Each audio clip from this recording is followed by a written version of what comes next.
하나님의 말씀은 시편 55편의 말씀입니다.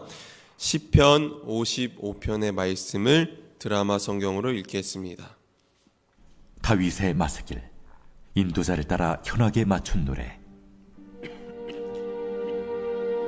하나님이여, 내 기도에 귀를 기울이시고 내가 간구할 때 숨지 마소서.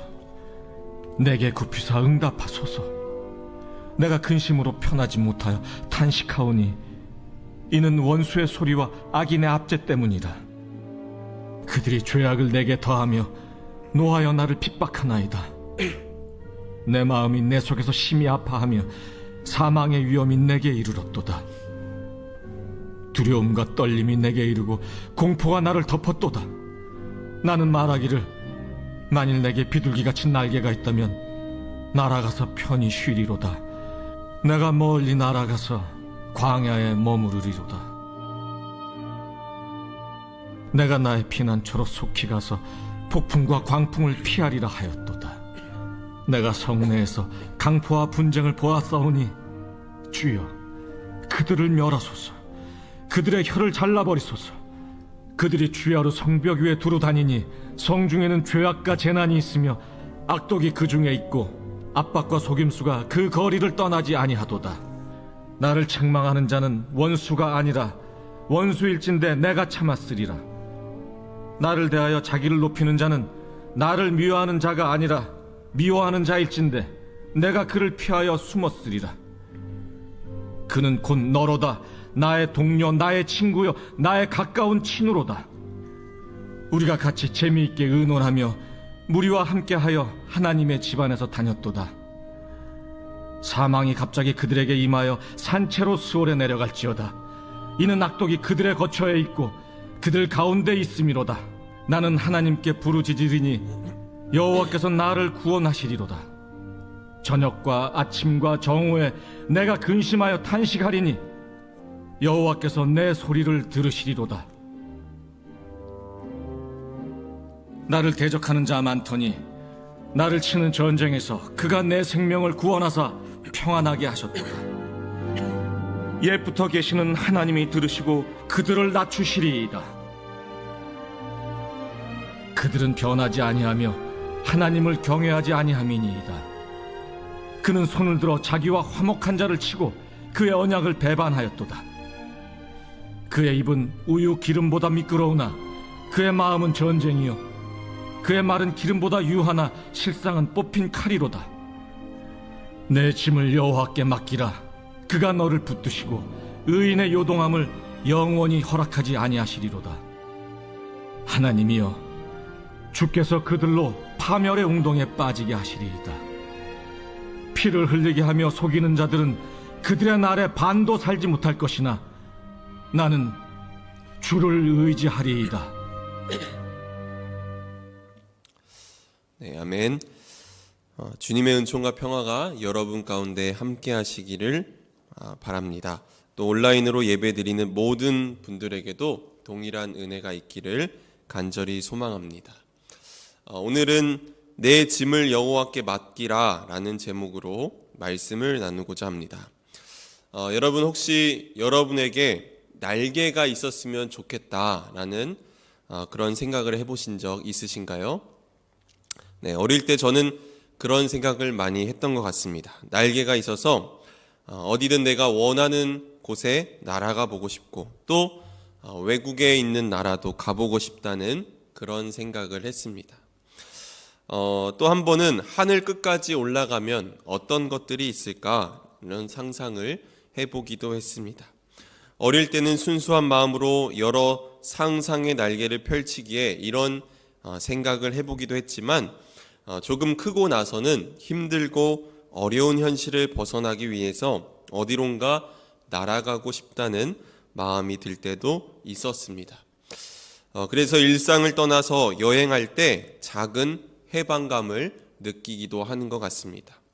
오늘 시인도 고통스럽고 어려운 현실을 맞이했던 것 같습니다. 그래서 그는 6절 말씀에서 이렇게 말합니다. 나는 말하기를, 만일 내게 비둘기같이 날개가 있다면 날아가서 편히 쉬리로다. 비둘기같이 날개가 있다면 날아가서 편히 쉬겠다고 말합니다. 그는 어떤 상황에 처했을까요? 시인은 자신이 왜 고통스럽고 두려움과 떨림이 임하게 되었는지를 1절에서 5절 사이에 말합니다. 그런데 그는 자신의 고통스러운 상황에 대해서 사람들 앞에서 말하는 게 아니라 하나님 앞에서 자신의 고통을 호소하며 기도하고 있습니다. 대부분의 기독교인들의 습성이 있다면 편안할 때는 기도하지 않는다는 것입니다. 자신에게 어떤 문제가 생겨야만 기도하는 사람들이 많이 있습니다. 그런데 문제는 내가 기도를 했음에도 하나님이 듣지 않으시는 것처럼 느껴질 때가 있다는 것입니다. 하나님이 당신의 모습을 완전히 숨기신 것처럼 느껴질 때가 있다는 것입니다. 그래서 1절에서 시인도 이렇게 말합니다. 하나님이여 내 기도에 귀를 기울이시고 내가 간구할 때에 숨지 마소서. 하나님이 숨어 계신 것처럼 느껴질 때처럼 외로운 때가 없습니다. 하나님이 안 계신 것처럼 느껴질 때는 더욱 외롭고 고통스럽습니다. 그래서 시인은 하나님께 내게 굽히사 응답하소서, 내가 근심으로 인해서 탄식합니다 라며 하나님을 찾고 있습니다. 그가 하나님을 이토록 찾는 이유는 원수들이 그를 괴롭히고 있기 때문입니다. 원수들은 그에게 악담을 하기도 하고 또 죄악을 더하기도 했습니다.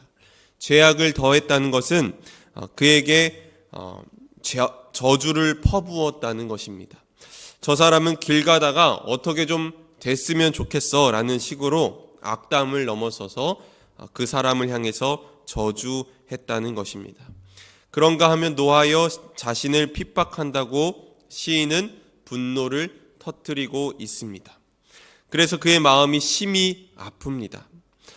너무 아프고 고통스러워서 사망의 위험이 그에게 이르렀습니다.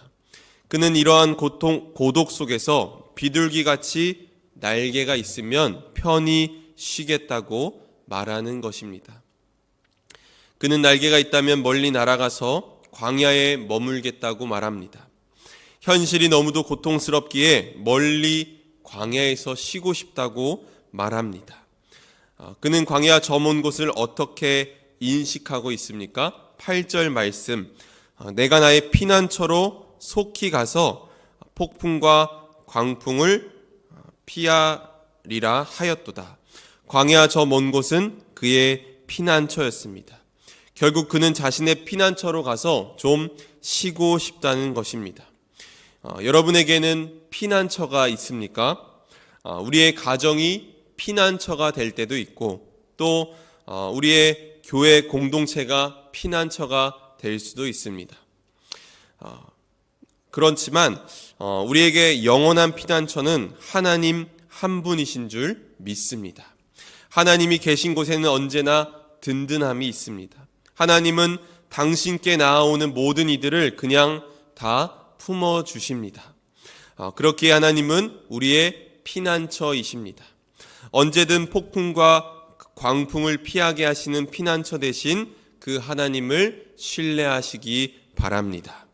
그런데 그가 결국 그렇게 힘들었던 까닭은 개인들이 그를 적대했기 때문이기도 하지만 말씀을 보면 그가 살고 있는 곳 성내에서 그가 강포와 분쟁을 보았기 때문이라고 말하고 있습니다. 즉 폭력과 갈등을 보았다는 것입니다. 그리고는 9절 하반절에서 말합니다. 주여 그들을 멸하소서, 그들의 혀를 잘라버리소서. 네, 그들의 혀를 잘라버리소서. 굉장히 무서운 말입니다. 이 말은 그들의 언어를 혼잡하게 해달라는 말입니다. 여러분 창세기를 보면 바벨탑 이야기가 나오는 것을 우리가 볼 수 있습니다. 인간이 하나님과 같아지려는 마음으로 바벨탑을 높이 쌓았습니다. 그런데 하나님이 이 바벨탑을 무너뜨리시고 사람들의 언어를 흩어 놓으셨습니다. 그들의 언어를 혼잡하게 하신 것입니다. 시인 또한 불의를 공모하는 자들의 언어를 흩으셔서 그들이 서로를 믿지 못하게 해달라고 간청하는 것입니다.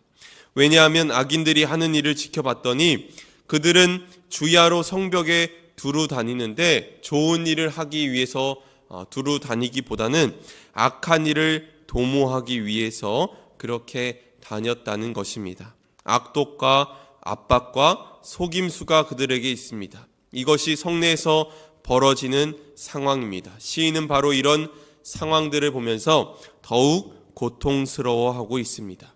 그리고 시인에게 진짜 고통스러운 문제는 12절 13절에서 드러납니다. 12절 13절 말씀을 제가 읽겠습니다.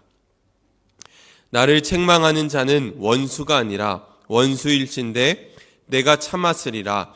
나를 대하여 자기를 높이는 자는 나를 미워하는 자가 아니라 미워하는 자일진데 내가 그를 피하여 숨었으리라.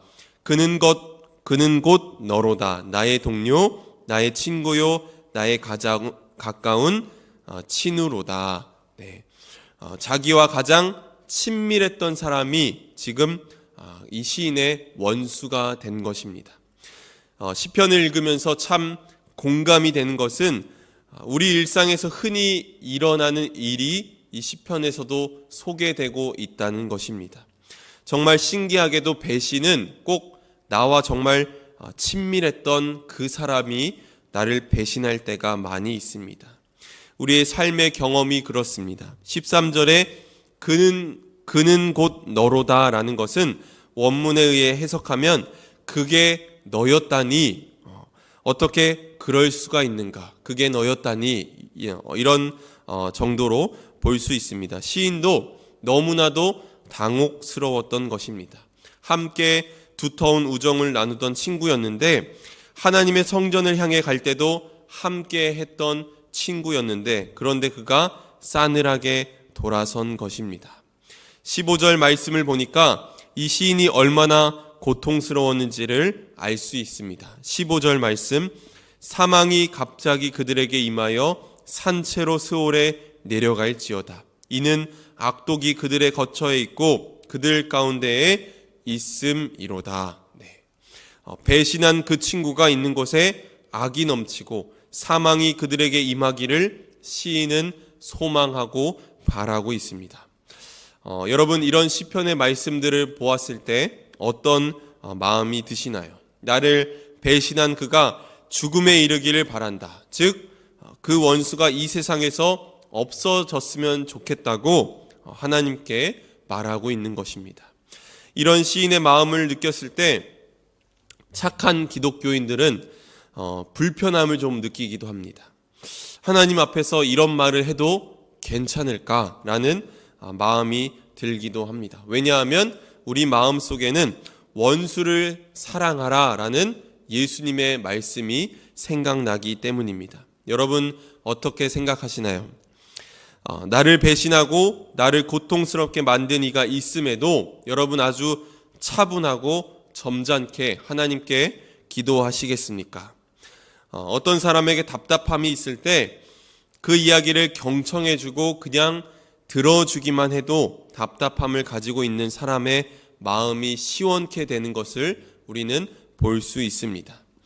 그렇게 원수에게 쫓아가서 똑같이 의학스럽게 악다구니를 늘어놓는 것보다는 나의 마음속에 있는 그 고통스러운 마음들을 하나님 앞에 다 쏟아낼 때 내 마음속이 평안해지는 것을 우리도 느낄 수 있는 것입니다. 그러므로 여러분, 원수에게 가서 악담과 저주를 퍼붓기보다는 그 마음을 하나님께 다 쏟아내시기 바랍니다. 하나님께서 우리의 기도를 그 누구보다 더 잘 경청해 주실 것입니다. 원수를 사랑하라는 말씀은 분명 우리 인생의 지향이 되어야 합니다. 원수를 하려는 노력도 우리에겐 꼭 필요합니다. 하지만 정말 중요한 것은 내가 상처를 받지 않는 게 더 중요하다는 것입니다. 우리가 관계를 하다 보면 정말 어처구니 없는 일로 상처를 주는 사람을 만날 때가 많이 있습니다. 그를 통해서 내가 계속해서 상처를 받는다면 나를 지킬 필요도 있다는 것을 여러분 기억하시기 바랍니다. 예수님께서도 제자들을 보내면서 어떻게 하라고 하셨습니까? 가는 곳마다 평화를 빌어주라고 말씀하셨습니다. 그런데 그 집이 평화를 받을 만하지 않으면 뭐라고 말씀하셨습니까?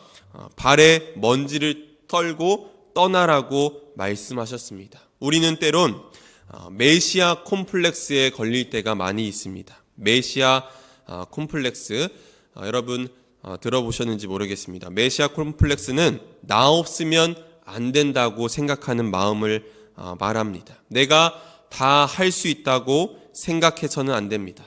그렇다고 아무런 노력도 하지 말라는 이야기는 아닙니다. 그를 위해서 노력하고 할 만큼 했음에도 그가 깨닫지 못한다면 나를 지키기 위해서라도 그에게서 떨어질 필요가 있다는 것입니다. 의도적으로 절교를 행할 수는 없으니까 우리가 지혜롭게 거리를 두고 떨어져서 지내야 합니다. 시인은 배신했던 친구로 인해서 고통스러웠던 마음을 하나님께 다 쏟아내고 부르짖었더니 그의 마음이 어떻게 되었습니까? 시인의 마음속에 평안이 찾아왔습니다. 물론 그의 문제가 다 해결되지는 않았습니다. 원수의 존재가 사라진 것도 아닙니다. 하지만 원수에게 압박을 받고 고통받던 그 마음을 하나님 앞에 다 쏟아내고 났더니 시인의 마음이 자유하게 된 것입니다. 바로 이것입니다. 하나님께 쏟아내기 전까지는 그들이 내 마음을 장악하고 있었습니다. 그들로 인해서 부자유하고 억눌려 있었습니다. 그러나 하나님 앞에 부르짖고 다 이야기했더니 그들이 나를 붙들고 있던 그 힘이 약해진 것입니다. 샬롬의 평안이 그에게 찾아온 것입니다. 이것이 바로 놀라운 일입니다. 하나님 앞에서 기도한다는 게 여러분 무엇입니까? 기도는 나를 자유하게 만드는 일입니다. 기도하기 전까지는 그들로 인해서 내 마음이 너무 무겁고 상처가 너무 커서 견딜 수가 없고 또 억눌려 있기에 부자유했지만 기도를 통해서 더 이상 그렇게 있을 이유가 없다는 것을 시인은 깨닫게 되었고 또 그로 인해서 자유하게 된 것입니다. 시인은 기도의 과정을 통해서 그들이 결국 하나님에 의해서 사라질 존재임을 알게 되었습니다. 그들이 하나님에 의해서 물러나게 될 존재임을 시인은 깨닫게 되었습니다. 그래서 이 시인이 모든 것을 깨닫고 하는 말이 무엇입니까? 우리 22절 말씀을 함께 읽도록 하겠습니다. 22절 말씀 함께 읽습니다. 시작. 내 짐을 여호와께 맡기라. 그가 너를 붙드시고 의인의 요동함을 영원히 허락하지 아니하시리로다. 아멘. 네, 사랑하는 성도 여러분, 오늘 시편 55편을 통해서 시인이 고통의 자리에서 어떻게 확신의 자리로 이르게 되었는지를 우리가 보게 되었습니다. 살다 보면 우리에게 고통이 찾아올 때가 있습니다. 그러나 그 고통의 노예가 되지 않는 길은 하나님 앞에 내 마음을 솔직하게 아뢰고 하나님께 내 짐을 모두 맡기는 것입니다. 우리의 수고로운 짐을 다 맡길 때 하나님께서 우리에게 샬롬의 평안을 허락해 주시고 또 나를 규정하고 억누르고 있던 힘들이 약해지고 또 자유하게 되는 줄 믿습니다. 우리 인생에서 어려운 일이 없을 수는 없지만 어려운 일이 있을 때마다 그 문제를 갖고 하나님 앞에 설 수 있는 용기가 필요합니다. 피난처 되시는 하나님을 의지하고 신뢰하며 살아가는 저와 여러분이 되기를 간절히 소망합니다. 우리의 모든 짐을 하나님께 맡기며 살아가시는 복된 하루가 되시기를 주님의 이름으로 축원합니다. 아멘. 함께 기도하겠습니다. 우리의 피난처 되시는 하나님, 살다 보면 우리에게 고통이 찾아올 때도 있고 삶의 터전이 흔들릴 때도 있으며 또 때로는 가장 친밀한 교제를 했던 벗으로부터 상처를 받을 때도 있습니다. 그럴 때마다 하나님은 우리의 피난처이시고 힘이시며 환난 날에 큰 도움이시라는 것을 꼭 기억하게 하여 주시옵소서. 무엇보다 하나님께 우리의 모든 짐을 맡기게 하시고 또 우리 안에 있는 마음들 하나님 앞에 다 쏟아내고 부르짖을 수 있는 저희가 되게 하여 주시옵소서. 그리하여 나를 규정하고 억누르는 힘으로부터 자유하게 하시고 샬롬의 평안을 누리게 하여 주시옵소서. 하나님, 오늘 이 예배 가운데 구별하여 귀한 예물 드리오니 하나님께서 연락하여 주시기를 원합니다. 감사헌금으로 또 1000번째 예물로 드리오니 예물 드린 그 마음을 귀하게 여기시고 축복하여 주시옵소서. 하나님 또한 기도하는 소망 가운데도 응답하시는 역사가 있게 하여 주시옵소서. 하나님, 오늘 또한 오늘 하루 우리가 또 가슴에 소망을 품고 기도합니다. 하나님의 때가 반드시 임할 것을 신뢰하게 하시고 또 비록 더딜지라도 반드시 역사하시는 하나님을 의지하며 나아가게 하여 주시옵소서. 우리의 삶의 모든 문제들, 모든 어려움들 하나님께서 해결하여 주시고 기도하는 제목들 간구하며 나아가오니 응답하여 주시옵소서. 모든 것 주님께 맡겨드리며 예수 그리스도의 이름으로 기도합니다. 아멘.